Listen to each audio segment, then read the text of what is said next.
বন্দে পুরুষোত্তম, বন্দে পুরুষোত্তম, বন্দে পুরুষোত্তম।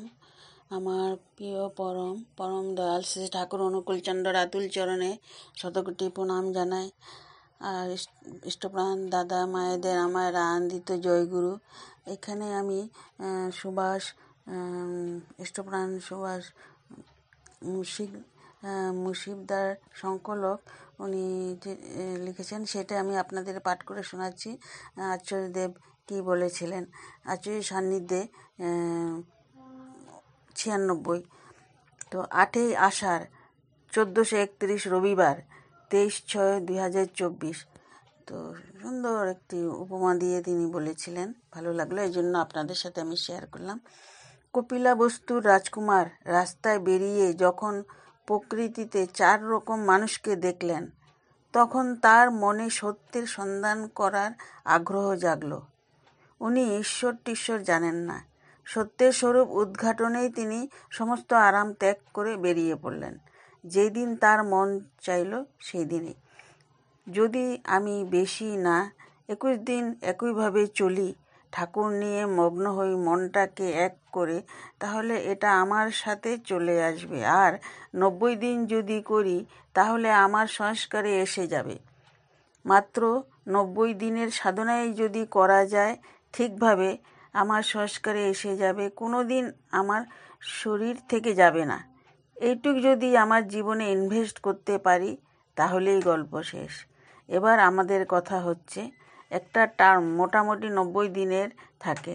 এই 90 দিনের মধ্যে যদি 65 জনকে টার্গেট করি, যারা দীক্ষা নিয়ে কোনোদিন ইষ্টিবৃত্তি পাঠিয়েছে, এটা নিয়ে সবাই যদি আমরা মেতে যাই, তাহলে 100% হয়ে যাবে।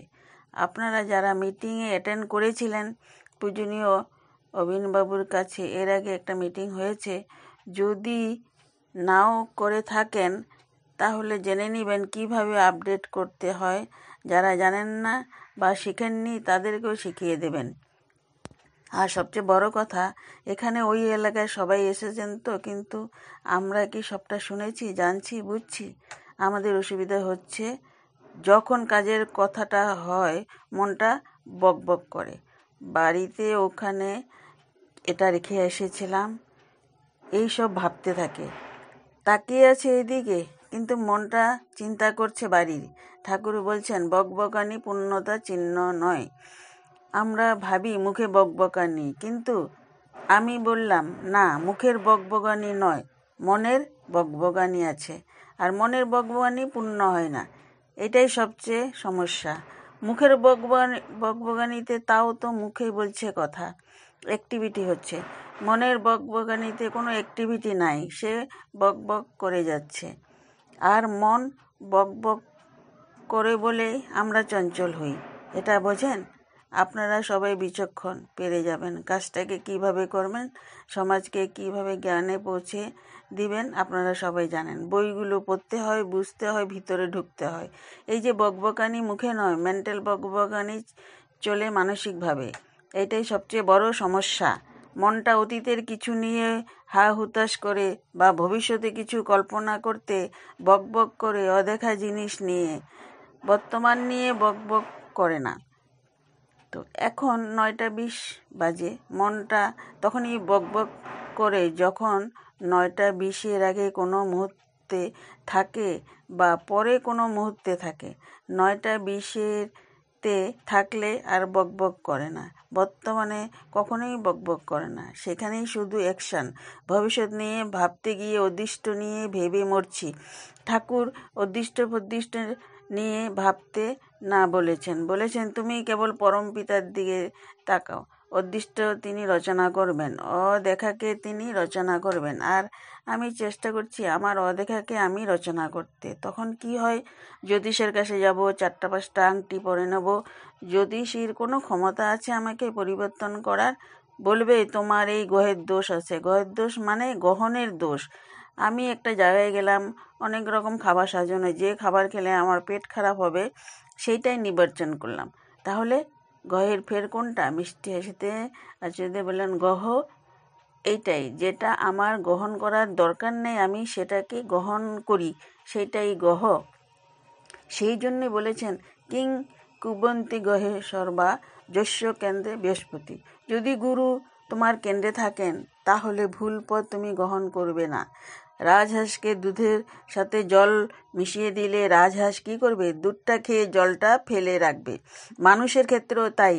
আমাদের এমব্লেম এর আছে হংসের চিহ্ন। যে আমাকে সঠিক পথে নিয়ে যাবে তাহলে দেখতে হয় আমরা কতটা নির্মল ভাবে জীবনটাকে উপভোগ করতে পারি। বউয়ের যে, ছেলের যে চাহিদা আমার সাথে ঠিকমতো কাজ করবে, তখন বলতে পারি বাবা আমি এইটুকুই পারবো, তুই বাকিটা কর। আমার পক্ষে যেটা পারা সম্ভব সেটাই করব। আর তুমি ঠাকুর যখন সাথে থাকবে, সাথে আমি সব বিষয়ে সাকসেসফুল হব। অসম্ভব সম্ভব হবে। চাইতে হবে ঠিকভাবে, চাই না বলে হয় না। আমার মায়ের এক জায়গায় সিঙ্গাপুর যাওয়ার ইচ্ছা, তো সাথে যাওয়ার জন্য একজনকে নির্বাচন করলেন। বললেন ও গেলে আমার সুবিধা, ওর ভালো লাগবে। তাকে জিজ্ঞাসা করলাম, শুনলামও তার পাসপোর্ট নাই, অথচ মায়ের যাওয়ার সময়ও হয়ে আসছে। পাসপোর্টের কাজ করতে গেলে কমসে কম 21 দিন থেকে 1 মাস সময় লাগে কমসে কম। তা আমার ইচ্ছে হয়েছে 3 দিনে পাসপোর্ট হয়ে তার কাছে পৌঁছে পাসপোর্ট পৌঁছেও গেছে। সরকারের ঠাকুরের কথাও শোনে। আমার ইচ্ছে হয়েছে আমি তোমাকে মানে ঠাকুরকে বলেছি আমি খালি কাজটা করে গেছি। 18 তারিখে ইন্টারভিউ দিয়েছে, 21 তারিখে তার হাতে পাসপোর্ট এসে গেছে। আমি কিন্তু কোনো কলকাঠি নাড়াইনি। পাসপোর্ট অফিসের লোকও অবাক হয়ে গেছে, বলছে এটা সম্ভব না। যারা ডিপার্টমেন্ট তারাও বলছে সম্ভব না। তাহলে সম্ভব হলো কি করে? নিশ্চয়ই আমার ইচ্ছা পূরণের জন্য কেউ আছে, আর এটাতে আমার স্বার্থ ছিল না। আমার মার ইচ্ছা, তাই আমি নিঃস্বার্থভাবে করে গেছি। আমি একটু কড়া নাড়ালাম, ঠিক আছে? প্রত্যেক দিন প্রত্যেক মুহূর্ত আমাদের শেখার আছে। কালকে আমি এখানে নামবো। আমি কয়েকদিনের জন্য বাইরে গিয়েছিলাম, আর বউয়ের সুটকেস সেটা আবার নাম্বার দিয়ে লক করা যায়। যে নাম্বারের লকটা সেট করা ছিল কোনোভাবে অন্য নাম্বারে ঘুরে গেছে। সেটিং করে নাম্বার না হয় খোলা যাচ্ছে না, হয় চেন কাটতে হবে বা কিছু করতে হবে। আমার ইচ্ছা তা না করা। ডাক্তার সুধারঞ্জন দেবনাথ আশ্রমে থাকে, তার বউ কাছেই ছিল। ওকে বললাম, এই দেখ তো কী করে নাম্বার লক খুলতে হয়। গুগল সার্চ করে বার করলো। আমি আবার ছেলে অবিনকে বললাম আরও ডিটেলসে বলতো।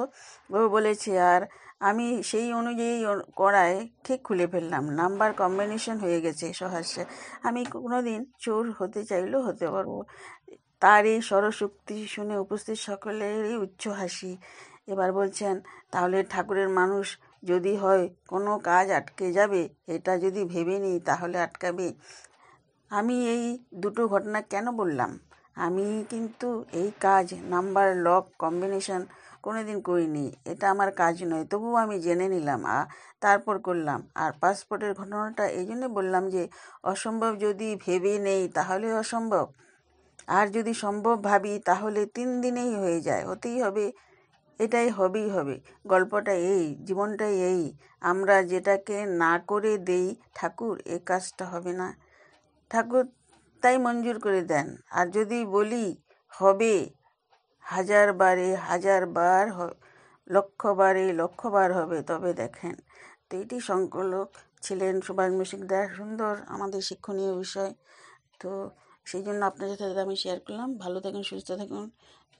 জয়গুরু এখানে রাখছি।